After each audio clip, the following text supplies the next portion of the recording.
We must keep the internet free and open.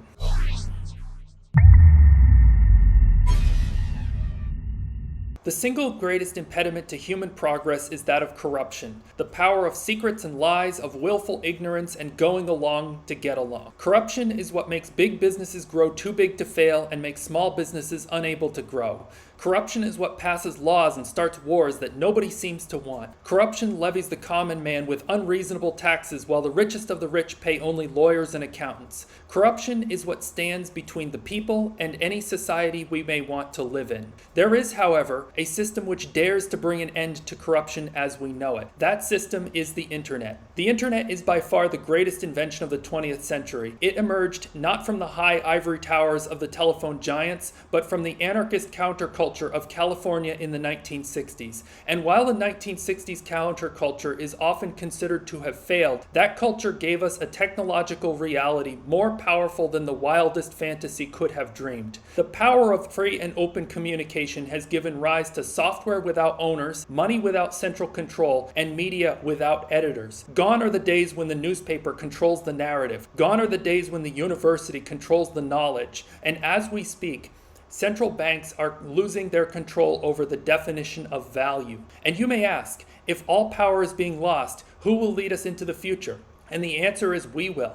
Every last one of us. In every social media post, every message, every like, every comment, when we make our opinion heard, we are voting in a great democracy without borders. And all of the confrontation, all of the anger online, all of the trolling and flame wars, in all of that, we move closer and closer to global consensus. And as this consensus begins to emerge, it will reign supreme. We invented magic internet money, and in the span of 10 years, it became more valuable than the top 10 banks in the world combined. We memed into existence a US president who was not supposed to be elected. When every TV station across the political spectrum lined up to decry him in unison, still it was of no use. That was the moment when they lost control. Whether or not he did a good job is a hot topic for debate, but that's entirely beside the point. Point is, this was the first time in recent history when a president was elected against the will of every established institution and power structure. It was emergent cognition flexing its muscle for the first time.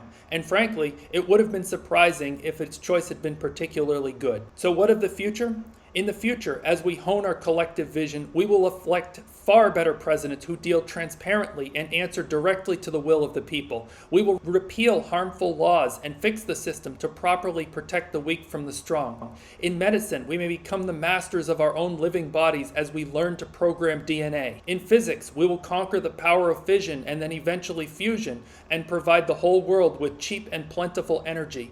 In space, we will colonize planets, some in our human form and others with robotic extensions of ourselves. We may even see Eric Drexler's dream come true with self-replicating nanobots taking us where our carbon-based life forms cannot go. None of these ideas are technologically that difficult. The only reason why we do not achieve them now is because of corruption, be it oil politics, power plant contracts, or bureaucratic medical regulations. What stands between us and our dreams are rules and incentives that are corrupted from their original goals.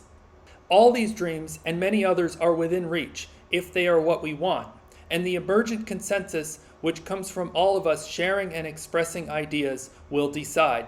But only if we can keep the internet free and open will this work. The internet as it was given to us is a magnificent feat of engineering. Designed to survive nuclear war, it spread across the world, and dictators and tyrants around the world willingly adopted it, not because they didn't expect emergent consensus, but because in their hubris they thought they could control it. The lure of centralized social media was always the visions of social control, a brave new world where people believed whatever they were told and everyone was watched in a global panopticon.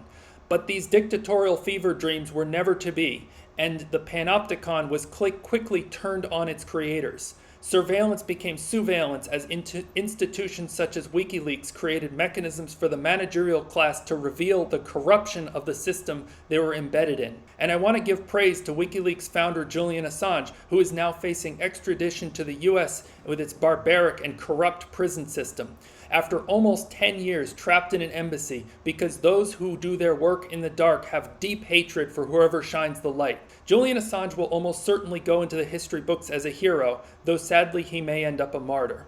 But whatever happens, we know there will be more Julian Assanges and more Edward Snowdens in the world because the fire that burns within each one of us is too powerful to put out. That is, as long as we can keep the internet free and open.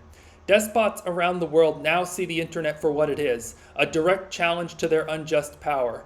In Russia, Vladimir Putin has utterly failed to rally the people behind his brutal war effort and is becoming increasingly ridiculous by the day. In China, a new movement has emerged known as lying flat, where even under the iron fist of the CCP, people have found ways to withdraw their support from the system. So unsurprisingly, there is talk about changing the internet, making it more locked down. In China, they've banned cryptocurrency and they block foreign websites via their national firewall. In Russia, the internet is becoming increasingly isolated from the Western world, with the Russian government and some in the West also calling for it to be cut off entirely. Since the coup in Myanmar, the junta which seized power is now imposing jail time for anyone caught using a VPN.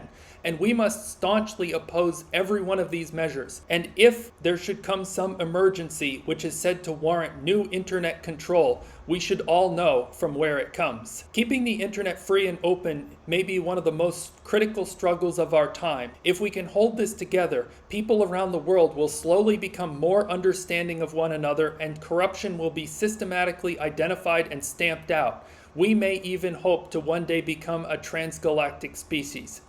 But if we fail, we will find ourselves increasingly isolated from one another in an age when we have enough atomic weapons to send ourselves back to the Stone Age. In 1950, Enrico Fermi inquired as to how it could be that humans have made it this far and space is filled with billions and billions of stars and planets, many like our own, yet for some reason we don't find advanced alien civilizations spread all across space. This has come to be known as the Fermi paradox. And in an essay in 1996, Robert Hansen proposed what came to be known as the Great Filter. To summarize, either we are very lucky, or the hard part is yet to come. And once we've colonized our first planet, we'll be far safer as a species. But until then, we must maintain at all costs the ability to communicate freely using strong encryption and peer-to-peer protocols without any state-imposed restrictions, firewalls, or limitations.